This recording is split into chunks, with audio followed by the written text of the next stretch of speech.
Grâce à l'IA, grâce à l'intelligence artificielle, on va pouvoir suivre ces changements qui sont extrêmement rapides et qu'on n'aurait pas pu suivre avec des opérateurs traditionnels. Bonjour Sébastien Soriano. Bonjour. Vous dirigez l'IGN, l'Institut géographique national, qui vient de publier son nouvel atlas de l'Anthropocène. En quelques mots, qu'est-ce que c'est l'IGN ?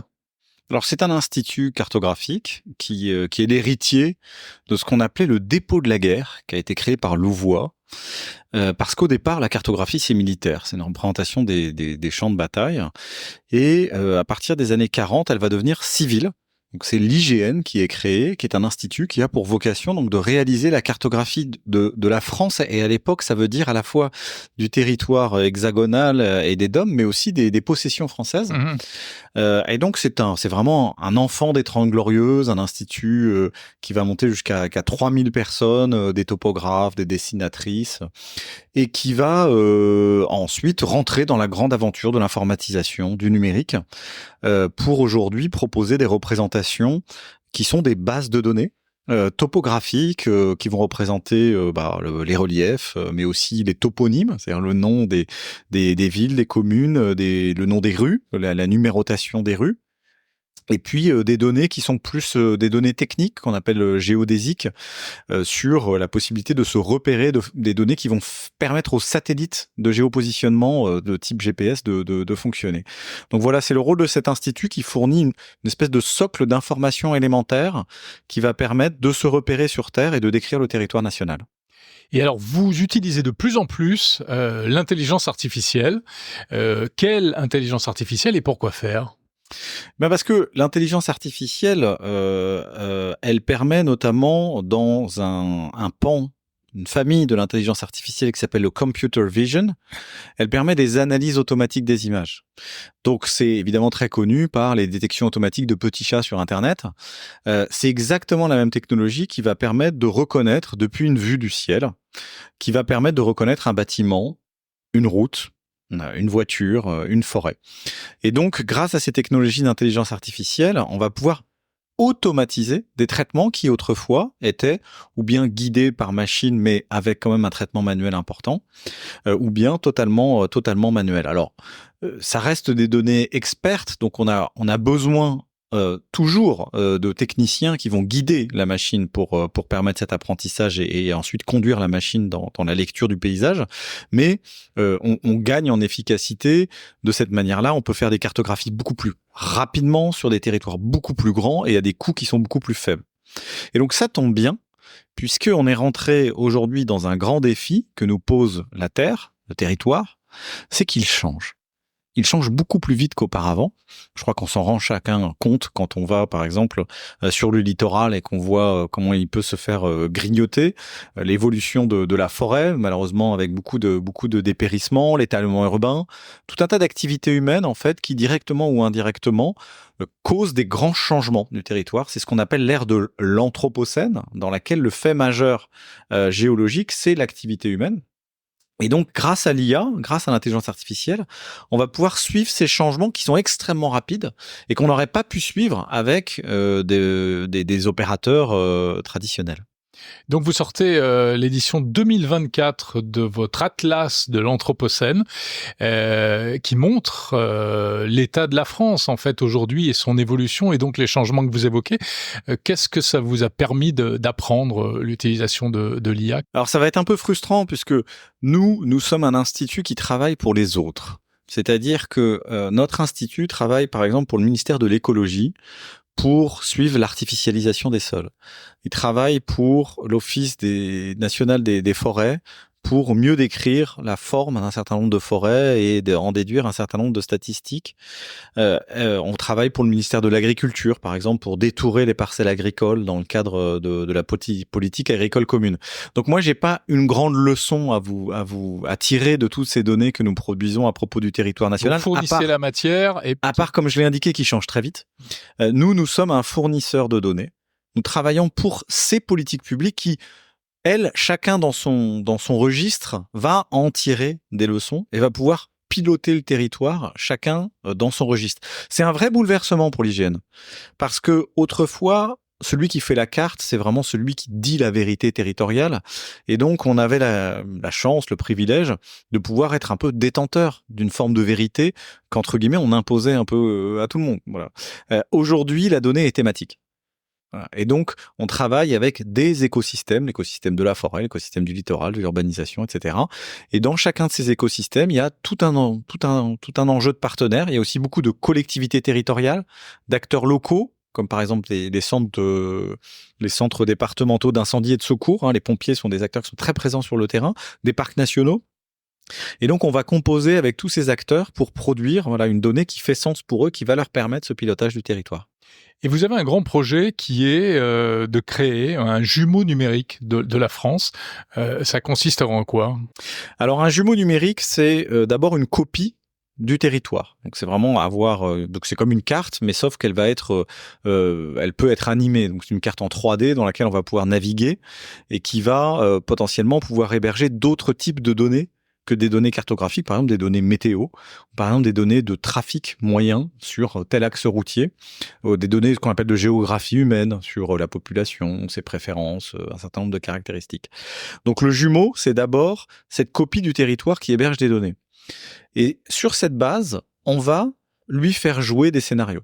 C'est ça vraiment le grand apport du jumeau numérique, c'est qu'il va faire des simulations. Donc on va lui dire, par exemple, au jumeau, on va lui dire, s'il te plaît, on n'est pas obligé de lui dire s'il te plaît d'ailleurs, mais... Il paraît que ça marche mieux quand on parle poliment aux IA. On va lui demander, par exemple, de nous dire quel serait l'état d'une forêt ou d'un massif forestier si on plantait des charmes à la place des frênes, et en fonction de scénarios d'élévation de la température, de contrôle ou pas des feux de forêt, de propagation des maladies, on va lui demander, quel est l'état de cette forêt dans 30 ans, dans 50 ans? Qu'est-ce que je peux tirer en termes d'exploitation, par exemple, pour le secteur du bois? Qu'est-ce que ça représente en termes de puits carbone pour absorber les émissions de CO2 ou d'autres facteurs de ce type-là? Et donc, c'est vraiment ça le jumeau numérique, c'est comme un jeu vidéo, si vous voulez, de la France. C'est comme un super Minecraft dans laquelle on va, grâce auquel on va pouvoir prendre des décisions. Voilà, c'est un jeu sérieux, un serious game, on peut dire d'une certaine manière, qui va permettre aux collectivités locales, aux exploitants forestiers, aux agences d'urbanisme, à l'État, à tous ces acteurs-là, de pouvoir prendre des décisions de manière éclairée. Et où est-ce qu'on en est de la réalisation de ce jumeau? Parce qu'on sait qu'il faut, il faut de la data, vous l'avez dit, il faut aussi de la puissance de calcul, il faut des ingénieurs pour créer des algorithmes, il faut beaucoup de choses. Alors, je dirais qu'aujourd'hui, moi, je trouve qu'on est plutôt dans une richesse. C'est-à-dire qu'aujourd'hui, il y a beaucoup de données et il y a beaucoup de simulateurs qui existent. La difficulté, c'est que ces activités sont éclatées. Et donc, en fait, le défi principal du jumeau numérique, c'est de pouvoir proposer un lieu de rassemblement dans lequel, ce que nous, on appelle un commun ou un géo commun, c'est-à-dire une méthode de travail et des infrastructures et une manière de décrire le territoire qui va être harmonisée, dans lequel tous ces jeux de données qui existent, mais aujourd'hui de manière éclatée, vont pouvoir être rassemblés ensemble et avec un socle logiciel, donc il y a un peu un développement quand même logiciel à réaliser, sur la base duquel on va pouvoir faire jouer ces simulations et potentiellement faire des choses complexes. Par exemple, aujourd'hui, on a des simulateurs qui font de l'élévation, des risques d'inondation. On en a d'autres qui vont s'intéresser à la forêt, mais par exemple, aujourd'hui, il n'y a pas de modèle qui va permettre de croiser les deux et de se demander, si on plante davantage d'arbres, qu'est-ce que ça fait pour la résilience des sols et qu'est-ce que ça fait pour les inondations. Voilà, c'est des choses qu'on ne sait pas faire aujourd'hui parce que ce sont des informations et des modèles qui sont isolés. Donc l'intérêt du jumeau numérique, c'est de rassembler toute cette énergie qui existe en fait pour proposer une vision commune du territoire et de son avenir. On sait que l'intelligence artificielle, malgré tous ses avantages, a aussi des inconvénients. L'IA générative, parfois, elle hallucine. Les autres outils d'IA peuvent être biaisés. Est-ce que c'est des risques que vous prenez en compte et si oui, de quelle manière? Alors, je dirais que vraiment, aujourd'hui, les risques sont très fortement maîtrisé, hein. C'est-à-dire que la chance qu'on a, c'est qu'on n'est quand même pas sur des matières humaines. Donc ces questions de biais et d'objectivité sont quand même beaucoup plus faciles à appréhender. Ouais, c'est pas les réseaux sociaux. Voilà, quand il s'agit de savoir est-ce que ça c'est un arbre et est-ce que ça c'est un rocher, il y a peu de débats philosophiques sur le sujet.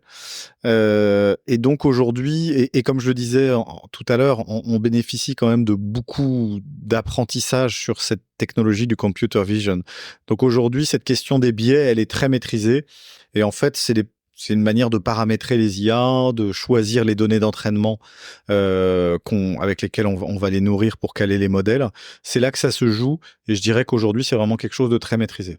D'accord. Donc c'est un non-problème d'une certaine manière. On bénéficie de la maturité des gens qui ont essuyé des plâtres pour qui fait qu'il y a pas de sujet là-dessus. Autre difficulté peut-être, je crois que vous êtes un grand défenseur de ces communs dont vous parlez, la mise en commun, l'open data aussi, il y a les cartes en open data, OpenStreetMap, Toutes les données etc. de l'hygiène sont en open data. En open data. Est-ce que ça pose pas des problèmes? Est-ce que on peut véritablement ouvrir comme ça toutes ces données à tout le monde? Vous l'avez dit, ça vient du militaire, les cartes quand même. Est-ce qu'il n'y a pas des données sensibles qui pourraient servir à des actions malveillantes venant d'ici ou là? Oui, c'est une préoccupation. C'est une préoccupation croissante, pour être honnête, hein. C'est-à-dire qu'on sort d'une période d'enthousiasme de l'open data, avec des questions légitimes qui commencent à se poser. Et je crois que la réponse se trouvera dans une gradation. C'est-à-dire que oui, on a besoin d'un certain nombre de données génériques, de bases, de description du territoire, qui doivent être très largement ouvertes et réutilisables pour faciliter la vie à tout le monde dans l'utilisation de ces données. Maintenant, peut-être qu'effectivement, il y a certaines choses qui méritent d'être davantage protégées. Qu'est-ce qui ne peut pas être divulgué ou en tout cas trop partagé? Je dirais aujourd'hui, il peut y avoir des activités économiques telles que l'agriculture ou l'exploitation forestière sur lesquelles il y a des questions qui peuvent se poser. Et souvent, les exploitants forestiers vous expliquent que si tout est en open data, ils vont se faire piquer des chênes. Et ça existe vraiment. Et donc, se faire piquer Oui, il y a des gens qui vont venir, qui vont emprunter les chemins. Ouais. Voilà, je veux pas donner des mauvaises idées, hein, qui vont emprunter les chemins et potentiellement, tronçonner des arbres et les emporter, quoi. D'accord. Oui, parce que la forêt c'est grand, on n'y passe pas forcément tous les jours, donc ce genre de choses existe. Et on peut imaginer la même chose dans l'agriculture. Des vandalismes, on a vu des incendies qui démarraient parce que des gens empruntaient des... Tout à fait. On a vu aussi à l'ouverture des Jeux Olympiques des actes de vandalisme vis-à-vis du secteur ferroviaire. Donc effectivement, plus vous mettez d'informations et plus vous êtes attaquable. Donc il y a peut-être un barrissante un petit peu à rééquilibrer. Je dirais que nous, sur ce terrain, l'open data nous simplifie la vie parce que il nous permet de travailler très facilement avec d'autres personnes. Donc, c'est un facteur positif de co-construction et donc notamment de commun. C'est plus facile quand toute la donnée est ouverte de travailler ensemble. Donc, nous, par défaut, on préfère l'open data. Maintenant, on est à l'écoute des problématiques sectorielles, des enjeux de politique publique, des enjeux de sécurité aussi qui peuvent se poser. Et donc, on s'adaptera en fonction des choix qui sont réalisés pour des enjeux de souveraineté nationale. Et encore une question, dans ce travail de cartographie qui on le devine est de plus en plus important, stratégique, la France se situe comment? On est comment par rapport à d'autres pays? Il se passe la même chose? Il y a des IGN dans tous les pays qui font la même chose? Oui, il y a des IGN dans tous les pays. Il y a des reportings environnementaux dans tous les pays européens qui viennent des contraintes réglementaires européennes. Vous avez des monitorings qui sont obligatoires, comme on dit en bon français. Donc, vous avez beaucoup de rapportages qui sont réalisés par les pays. Je dirais la particularité de la France, c'est que nous avons un institut technologique. C'est-à-dire que nous avons des laboratoires de recherche et nous avons une école d'ingénieurs. Le NSG Géomatique, qui forme des ingénieurs et des géomètres, et y compris dans le civil, pas que des agents qui vont travailler à l'IGN, des gens qui vont travailler chez Airbus, chez Thales, chez Capgemini, chez d'autres entreprises du secteur. Et ça, c'est une spécificité française et c'est un grand atout parce que ça nous permet d'être immédiatement présents sur les technologies et d'être très ouverts sur le monde de l'entreprise, puisque le monde de l'entreprise sont nos partenaires au sens où ce sont les personnes qui recrutent à la sortie de notre école. Donc on les connaît, on sait ce dont ils ont besoin, on sait les compétences dont ils ont besoin et ça nous permet d'être, naturellement immerger dans ce secteur et d'éviter un décrochage entre une sphère publique dont on pourrait imaginer qu'elle pourrait être un peu en retrait des innovations privées. Là, c'est pas du tout le cas. Et au contraire, les entreprises privées apprécient les travaux de nos laboratoires. Donc ça, c'est vraiment une chance qui nous permet d'être à l'état de l'art et d'être plus innovants que la plupart de nos partenaires européens. Et l'autre facteur, c'est qu'on est un institut dual, c'est-à-dire qu'on est un institut civil, mais qui sert aussi les besoins militaires pour la connaissance du territoire ou des théâtres d'opération. Et ça, c'est intéressant aussi pour les mêmes enjeux d'innovation, parce que des fois, on a une innovation civile qui va être enrichie grâce à une application militaire, ou inversement, une application militaire qui va trouver un débouché civil. Et donc ça aussi, ça favorise les usages, ça permet des synergies et une meilleure efficacité. Donc le cartographe penché sur sa table à dessin avec son petit crayon, etc., c'est de l'histoire ancienne. Voilà, c'est plutôt une personne derrière un clavier, on va dire. Merci beaucoup, Sébastien Soriano, directeur général de l'IGN, l'Institut géographique national. Merci.